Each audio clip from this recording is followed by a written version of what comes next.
Lunes 20 de enero de 2025. Arribamos a la emisión número 686 de la memoria histórica aún no contada del conflicto armado en Colombia.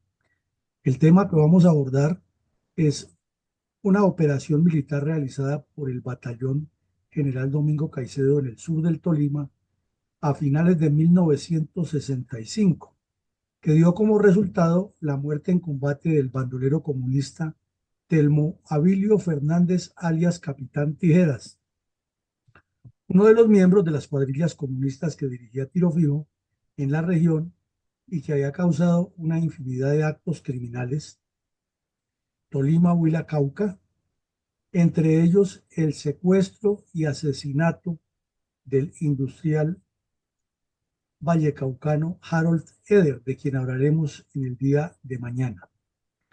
Este tema es fundamental para reconstruir los hechos, contarle al país cómo han sucedido los actos criminales y cuál ha sido la dinámica de la violencia en Colombia, siempre convulsa y siempre llena de intríngulis y de complicaciones desde nuestros inicios como república hasta hoy, como lo hemos venido viendo en los días recientes con los crímenes de las FARC y el ELN en el Catatumbo.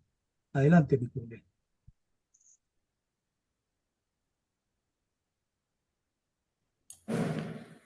Para contextualizar a nuestra audiencia en términos generales, ¿cómo podríamos resumir el trasiego criminal del bandolero comunista Telmo Abilio Fernández, alias Capitán Tijeras? La historia de este delincuente es larga y en su extenso y dantesco prontuario se resaltan dos hechos fundamentales. Desde muy joven inició a militar en las Juventudes Comunistas y en el Partido Comunista y pronto organizó una banda criminal en el nororiente del departamento del Cauca, con énfasis en el municipio de Corinto, que es muy cercano al Valle del Cauca, en especial por la producción azucarera y panelera. Y desde luego allí la familia Eder tenía sus propiedades. Este delincuente inició con una banda comunista que al final del gobierno del general Rojas Pinilla y comienzos del gobierno de Alberto Lleras Camargo, inició ya en forma abierta a cometer más crímenes en esta región. Y uno de los más conocidos es que a comienzos de los 60, cuando el MOEC se fundó en Bogotá y como consecuencia de todos los actos terroristas que cometieron en la ciudad este grupo criminal, decidieron irse al monte donde el Partido Comunista tenía ya zonas abiertas. La de Corinto era una de esas y la dirigían la cuadrilla del Partido Comunista en esa región, alias Aguililla, alias Terror, alias Chaflán, y allí se llegó a ubicar también, obviamente, el señor Telmovilio Fernández, alias Capitán Tijeras, que era el jefe de todos. Y con ellos recibieron al tal La Rota, que era miembro del Partido Comunista, que ha sido el fundador del MOEC, y luego, por intrigas propias de los comunistas, lo asesinaron a sangre fría, a tiros y a machetazos, y dejaron el cadáver tirado en un corregimiento cerca al caserío de Corín. Luego cometieron una cantidad de crímenes, masacres, secuestros, robos, asesinatos, violaciones de mujeres, reclutamiento infantil, extorsiones, todo para conseguir el recurso al Partido Comunista para formar las guerrillas que ya estaban construyendo en Marquetalia y Río Chiquito, Fijo y Ciro Trujillo, y con prospección al Sumapaz y el oriente del Tolima, que las dirigía el entonces y ahora distinguidísimo parlamentario Juan de la Cruz Varela. En septiembre del 63 cometió una masacre de campesinos con, con la cuadrilla de alias Mosquito. Y una vez perpetrada esa masacre, comenzó una presión intensa de las fuerzas militares. eh, Como consecuencia de esto, en una emboscada al batallón Codazzi, asesinaron a unos soldados y luego asesinaron a otros campesinos. Para finales de los años del año 64, la cuadrilla estaba bastante asediada, pero sin embargo cometieron el secuestro del señor Harold Eder, que fue al final el inicio de la desarticulación de esta cuadrilla y un proceso más de historia que se nos ha olvidado y aquí lo traeremos hoy y mañana. Adelante, mi coronel. Mi coronel, ¿cómo ocurrieron los hechos en que tropas del batallón Junín dieron de baja en combate al bandolero NN, alias el Cigarro? ¿Y qué relación tenían con la banda de alias Tijeras en 1963? Bueno, mi coronel, estábamos hablando que luego del asesinato de la rota entre Aguililla y Tijeras por pugnacidades comunistas y por el afán de quedarse con el dinero que se robaban o que obtenían ilícitamente, hubo una persecución y como consecuencia de eso hubo una emboscada contra el batallón Codazzi en la que asesinaron a un soldado. En respuesta, la tercera brigada hizo una nueva operación y el batallón Junín, en una operación contundente en el área de San Pedro de Yarumales, municipio de Corinto, el 8 de abril del año 63, dio de baja a un terrorista del Partido Comunista que no estaba identificado y todos los campesinos y los moradores de la región lo conocían como alias El Cigarro. Y a ese delincuente se le incautó una carabina 7 milímetros, cartuchos para esa carabina, una granada de mano MK2, un paquete de marihuana, un caballo aperado y documentos del Partido Comunista. Eh, También quedó claro que este era uno de los jefes de escuadrillas del grupo de Tijeras. Entonces, así comenzó el inicio de el fin de esta cuadrilla, pero como ya dijimos, antes de su final cometieron el secuestro y asesinato de Harold Leder, de quien hablaremos mañana. Adelante, mi coronel.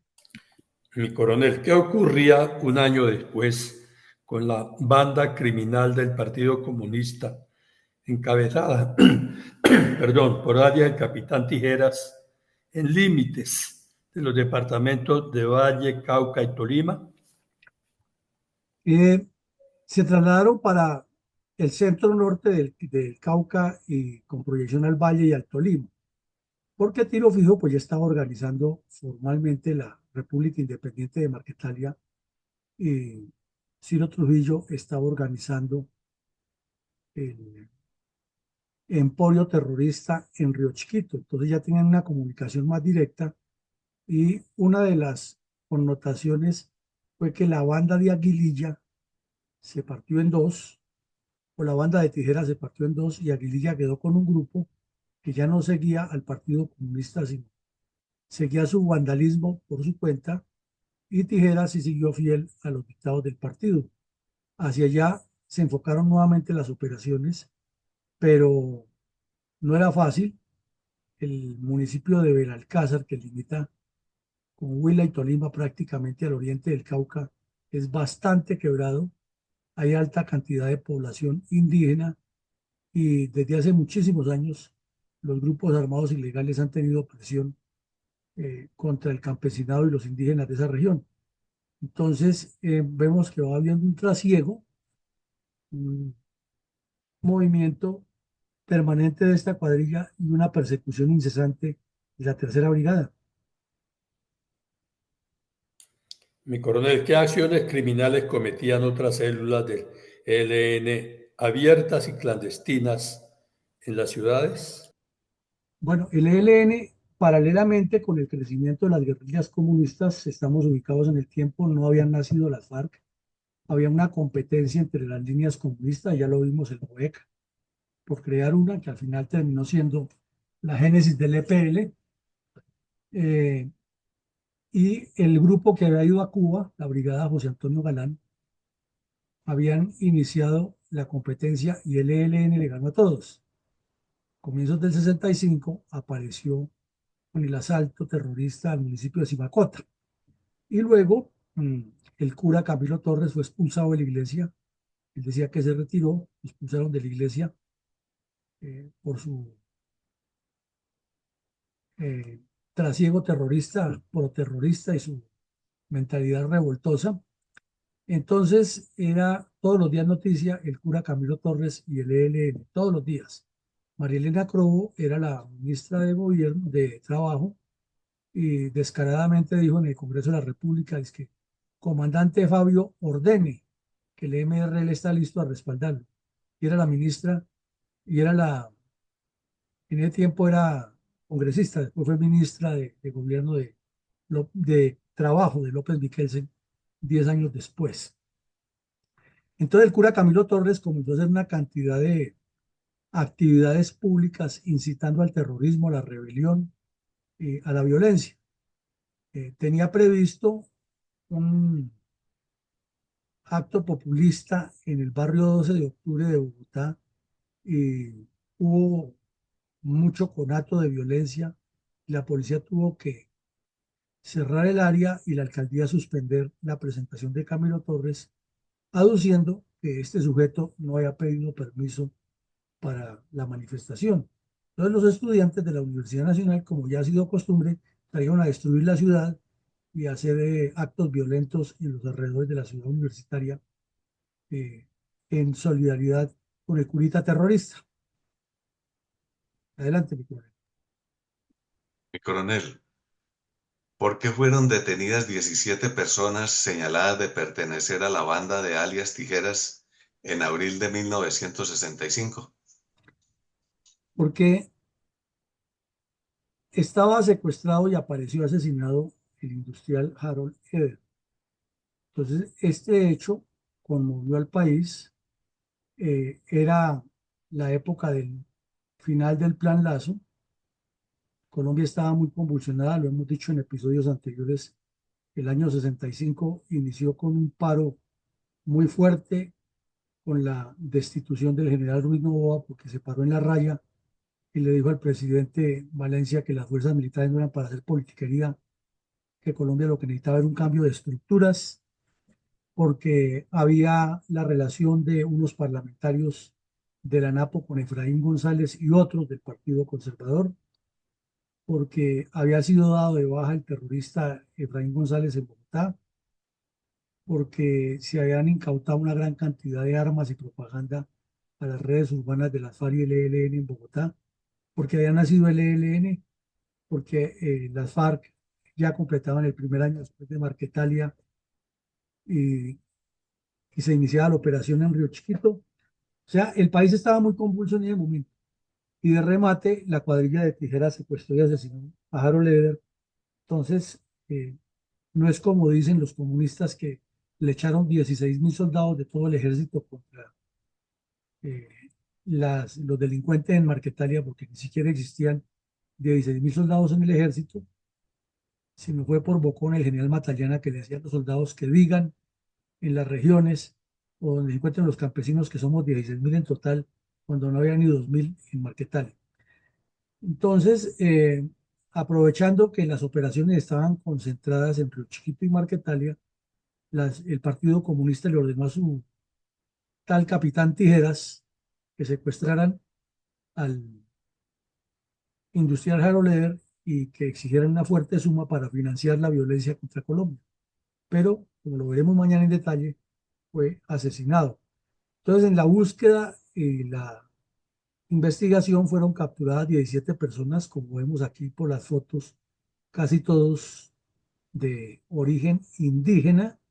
Había varias mujeres en el grupo y cada uno fue confesando su participación en el crimen, pero en total fue un fuerte golpe.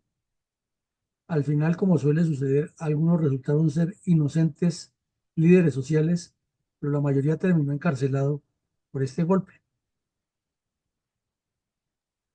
Mi coronel, ¿hubo más capturas en relación con la banda de alias Tijeras y con el secuestro y posterior asesinato del industrial Harold Eder?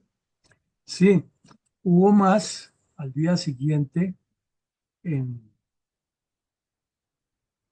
en la zona rural en la zona urbana de Corinto, y en la zona urbana de Río Blanco, Tolima, donde estaba muy fuerte en ese momento el Partido Comunista, gracias a la debilidad de carácter del señor Alberto Lleras, que 8 años antes les había entregado una zona a su entera disposición, sur del Tolima, las Republiquetas Independientes. Allí en Río Blanco fueron capturados otros dos y en Corinto otros dos. De igual manera, en el Valle del Cauca se estaban haciendo otras operaciones y seguía la búsqueda de información precisa. Eh, la Procuraduría General de la Nación había enviado a un delegado especial hasta Corinto para que esclareciera completamente todo lo ocurrido y vigilara las operaciones militares, porque ya los comunistas estaban moviendo cielo y tierra, que se estaban violando los derechos humanos, que había persecución contra los indígenas y campesinos, pero ya sabemos que el fondo de eso era evitar la persecución contra la banda de tijeras. Adelante, mi coronel. ¿Cómo se desarrolló la exitosa operación militar de la Sexta Brigada que culminó con la baja en combate del bandolero comunista Telmo Abilio Fernández, alias Tijeras, en el sur del departamento del Tolima en 1965? Para el gobierno Valencia, para el ministro de Guerra, que ya era Revés Pizarro, para el ejército, era un reto. Este bandido era otro de los tan famosos de esa época, porque estamos hablando que coincide en el tiempo con Sangre Negra, Efraín González, Chispas, Desquite, Tarzán, Puente Roto, etcétera.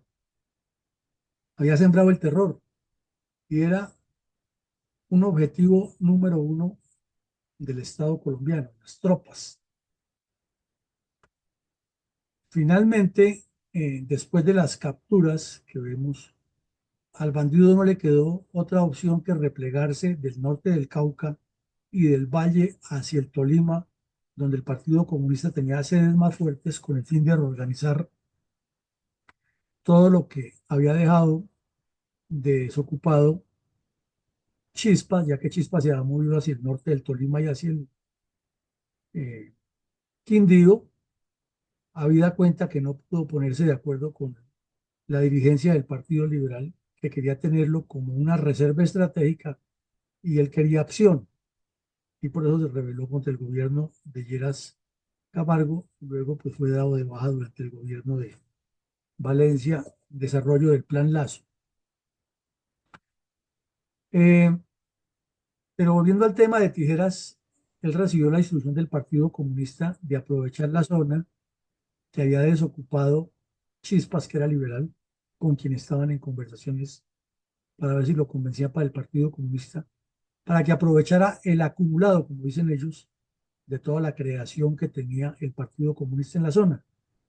Pero como había caído la mayoría de la banda, se inició un trabajo de inteligencia muy bien logrado y se localizó a la familia de este bandido que era caucano. Se habían trasladado a vivir de bajo perfil entre los campesinos de Río Blanco, con el fin de organizar las bases de apoyo, las milicias y los grupos clandestinos de protección a las FARC, que ya habían nacido prácticamente.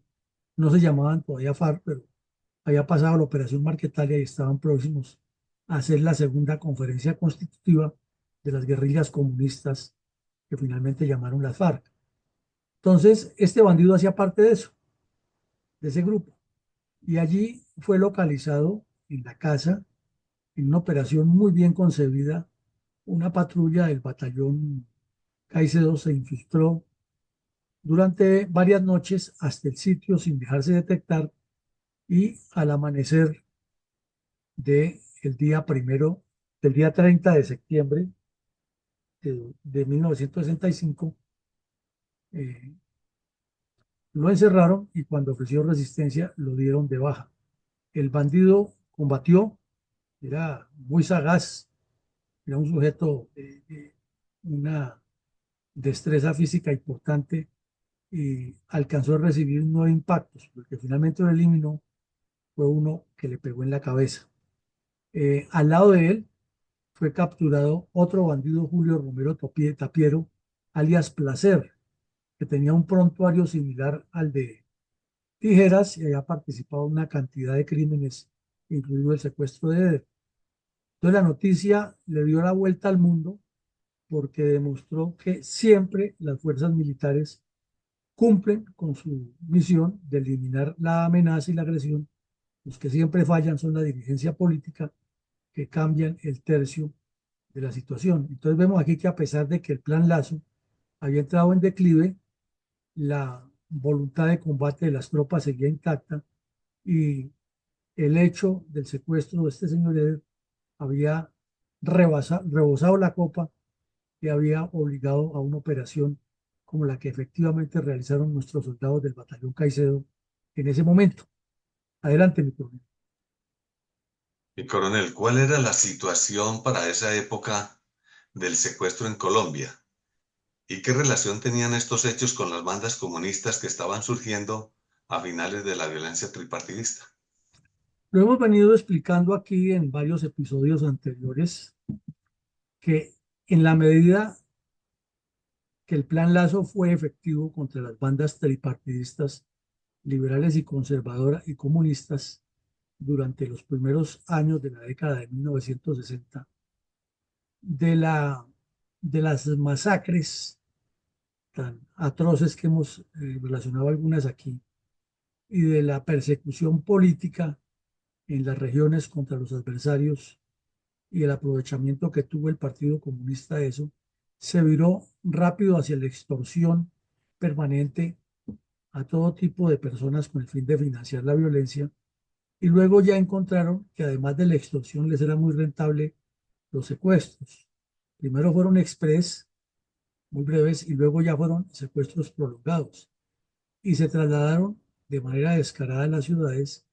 Y aquí vemos que el mismo día que fue dado de baja Tijeras por haber secuestrado al industrial, consecuencia de eso, en Cali, la policía y el ejército hicieron una operación muy fuerte apoyada con el DAS, en la cual rescataron a un bebé, prácticamente un niño muy pequeñito, que habían secuestrado los bandidos y lo tenían en una vivienda para trasladarlo al área rural con el fin de exigir la suma de la época de 20.000 pesos. Al dinero de hoy son más o menos 100 millones de pesos, con el fin de financiar a los grupos armados. Y ya se veía desde esa época que el Partido Comunista estaba ordenándole a sus cuadrillas que establecieran ese tipo de franquicias con los delincuentes urbanos para que ellos secuestraran, luego les compraban el secuestrado y repartían las ganancias del secuestro. Desde luego, como era de esperarse, al estilo Pablo Escobar, luego las mismas cuadrillas comunistas los eliminaban a los delincuentes. Entonces, a ese nivel de degradación fuimos llegando poco a poco e infortunadamente han pasado 60 años y parece que no hubiéramos evolucionado en esa realidad. Mi coronel, ¿cuál fue la suerte del bandolero Tulio Romero alias Placer, capturado en la misma operación en que se produjo la baja en combate del bandolero comunista Telmo Adilio Fernández alias Tijeras en el sur del departamento del Tolima en 1965? Pues la captura de este bandido fue importante porque causó impacto mediático y además por su pasado tenebroso. Y le decían Placer porque el sujeto andaba con una subametralladora Maxim que se fue incautada en ese combate, ya que lo capturaron. Y él mismo le decía a todo quien tenía contacto con él que era que a él le producía placer no solo disparar la ametralladora, sino ver caer la gente como en la medida que las ráfagas lo impactaban, iban entrando como en un shock y caían y que eso le producía un placer impresionante. Y desde luego que lo hacía en nombre de su partido y que eso lo fortalecía como miembro de la guerrilla y como luchador popular. Esa era la mentalidad de este delincuente. ¿Cuál era el ambiente político del país?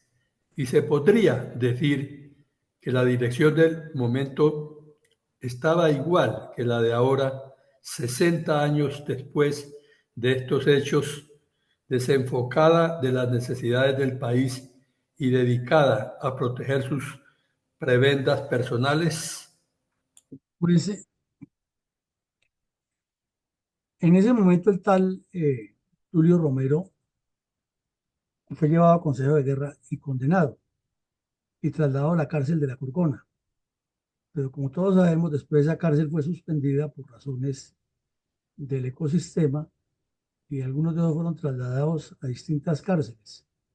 Y se le dio casa por cárcel y en el gobierno del señor Belisario Betancourt obtuvo la amnistía. Y al país se le olvida. Un criminal de esta laya fue perdonado, por eso qué raro tiene, como dice la canción mexicana, que Timochenko sea senador y la mujer de Tirofío sea senadora.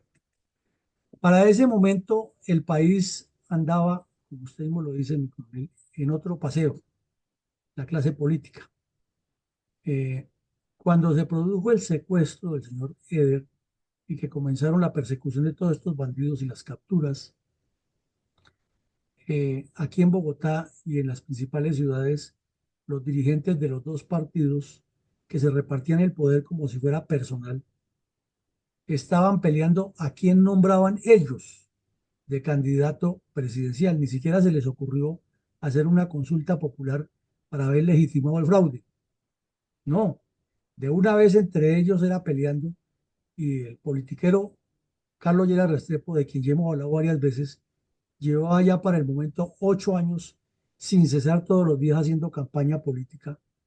Recordemos que hasta iba sin ser dirigente oficial, sin pertenecer al gobierno, él iba a todos los actos de las inauguraciones del presidente Valencia y echaba discursos y Valencia le legitimaba eso porque entre ellos había un pacto de cuervos de repartirse el poder y de evitar que el general Rojas Pinilla volviera a gobernar y obviamente opacar los intereses de López Miquelsen, que quería salirse de la rienda del pacto bipartidista.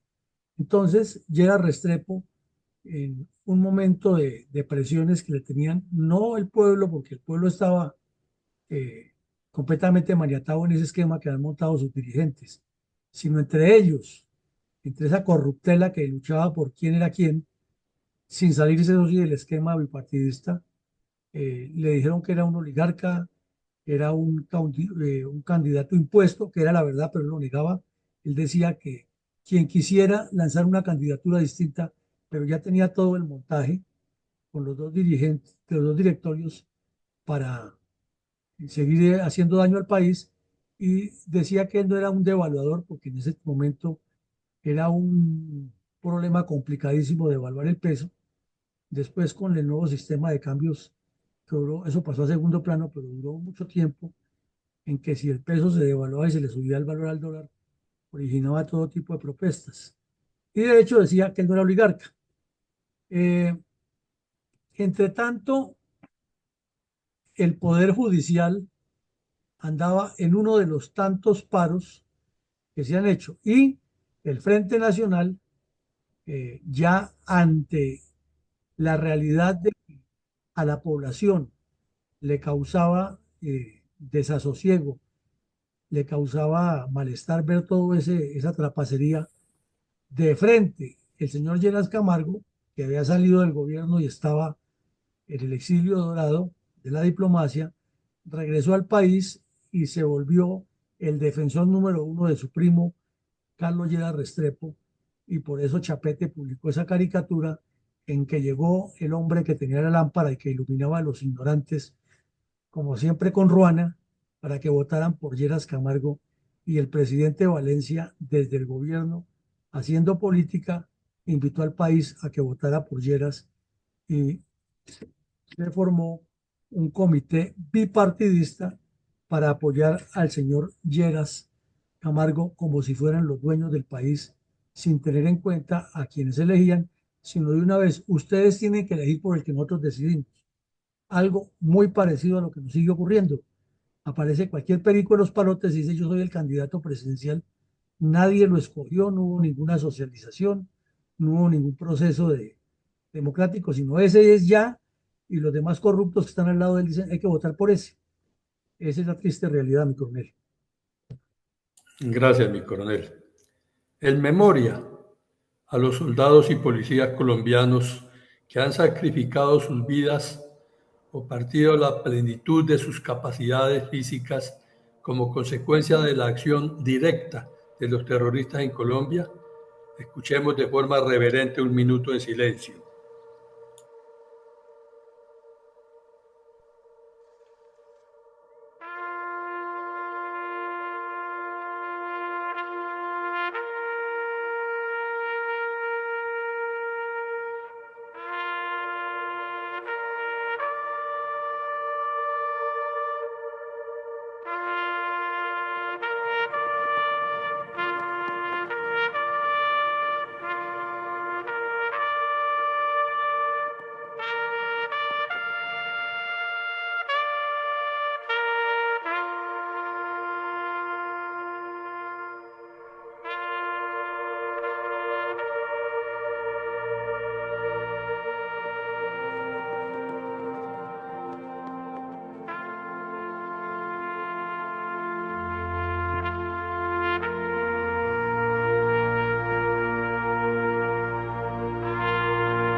Mi coronel, ¿tiene credibilidad y futuro la paz total de Petro? Si vemos en detalle la oleada de crímenes cometidos por grupos criminales inspirados en el Partido Comunista, con quienes está negociando y que de remate los comete con el mayor cinismo, mientras hablan de paz, pese a no cambiar su visión depredadora, como en el caso estudiado en el día de hoy. Pues, mi coronel, este hecho que vemos hoy, hace 60 años, ya el ejército dio de baja en una operación muy exitosa a uno de los fundadores prácticamente de las guerrillas comunistas en Colombia de la última generación, de los años 60 en adelante. Se evidenció que había una construcción de una especie de republiquetas independientes en ese nodo de las cordilleras central y oriental, departamentos de Huila, Cauca, Tolima y Valle. Infortunadamente, 60 años después, ahí siguen. La población sigue afectada, siguen cometiendo esos delitos. Los soldados durante todo ese periodo han puesto una larga cuota de sangre, sacrificio, sudor, lágrimas, pero no ha habido una política clara, ni de los anteriores ni del actual gobierno. Y menos el de ahora, que este fin de semana hemos visto cómo hay violentos combates entre grupos terroristas y población desplazada, otra instrumentalizada y otra intencionalmente enviada para generar el caos, mientras el señor Petro anda triste porque no lo invitan a la ceremonia de Estados Unidos de la posesión de Trump, anda haciendo politiquería barata, llega tarde, parece que las dosis de café perico le hacen mucho daño. Mm, Entonces, ante la pregunta suya, si 60 años después se vislumbra que el cuento de la paz total de Petro conduce a algún resultado exitoso, infortunadamente la respuesta es no, porque los hechos son evidentes y porque parecería que nos quedamos en el tiempo y que lo que hacía Tijeras en ese tiempo, en nombre de su partido comunista, hoy lo hacen Timochenko, Iván Mordisco, etcétera, en nombre del Partido Comunista también. Y en ese tiempo la dirigencia política era descompuesta y andaba pensando en las candidaturas presidenciales, pero ahora también, en este momento el país desangrándose y los corruptos de siempre tratando de cómo se reparten el poder en el 26, hablando solamente de candidaturas. Síntesis, no evolucionamos, no hay posibilidad de que esta paz, que está padrinada por los que de esa época o la incitaron la violencia o hacían parte de ella, hoy quieran dizque manejar la paz a su antojo. Adelante, Nicolás González, con su comentario del día de hoy. Gracias, mi coronel. El comentario para el día de hoy se titula De Lenin en Rusia a tijeras en el Tolima. A partir de la sangrienta toma del poder en Rusia en 1917 por parte de los subversivos leninistas, se causó un gran asombro en los seguidores del marxismo, tanto en Rusia como en toda la Europa oriental. Posteriormente esto creó un impacto en el resto de los partidos denominados ya como socialistas en los demás países de la Europa, como una forma mutante del comunismo para tratar de desvincularse del muy sanguinario y desprestigiante genocidio ruso. Pero los líderes de esa nación, embriagados con el triunfo de esa revolución, para 1922 decidieron propagar el comunismo por todo el mundo, por medio de una organización denominada Comintern. Así fue como llegó a Colombia el perverso marxismo, manifestándose en las huelgas de las bananeras de 1928. Y en España el socialismo terrorista generó la violenta guerra civil en la década de 1930. Y en Colombia en 1936 se adhirió esta ideología al Partido Liberal, por similitud con aquello de la Revolución en Marcha. Para la década de 1940, el más destacado promotor de las ideas liberales, contaminadas de comunismo ya, fue el líder Jorge Eliezer Gaitán, quien se había alimentado del socialismo fascista italiano cuando fue estudiante de Derecho en esa nación, pero que después fue asesinado en 1948. Luego vino la década de 1950, cuando se dio la cruel confrontación armada tripartidista entre las cuadrillas conservadoras, liberales y comunistas, denominada como la violencia política. Una de esas cuadrillas ubicada en el Tolima se apartó del liberalismo totalmente y conformó una cuadrilla puramente comunista, ya que fue fuertemente adoctrinada por ese partido en Colombia. Cuadrilla que tomó prestigio con el triunfo de la Revolución Cubana, acontecida en el primer año de la década de 1960, y se denominó como las FARC a mediados de la década. Fenómenos similares a este habían promovido la Comintern en Argentina, donde se hizo famoso el peligroso terrorista, alias también Capitán Tijeras. Como el gobierno argentino combatió con fuerza a los grupos insurgentes, Tijeras fue invitado por las nacientes FARC para enseñar sus técnicas terroristas en Colombia. Gracias a nuestras Fuerzas Armadas le fue imposible al comunismo ruso implantar su ideología, usando la fuerza de las armas, y Tijeras perdió la vida en el Tolima, como ya se ha narrado. Historia similar a la que le sucedió al afamado terrorista también argentino Ernesto Guevara, quien igualmente pereció en Bolivia siguiendo el mismo errado camino comunista.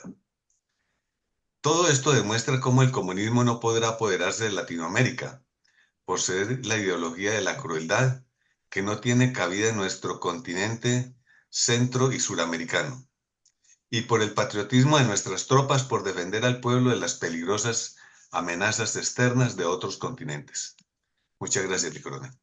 Bueno, mi coronel, muchas gracias. Muy acertado lo que usted dice de la intención extraterritorial, extrafronteriza, la incidencia de la proyección geopolítica y geoestratégica de la Unión Soviética sobre Latinoamérica en medio de la Guerra Fría y en el afán de quitarle a Estados Unidos lo que llama su patio trasero.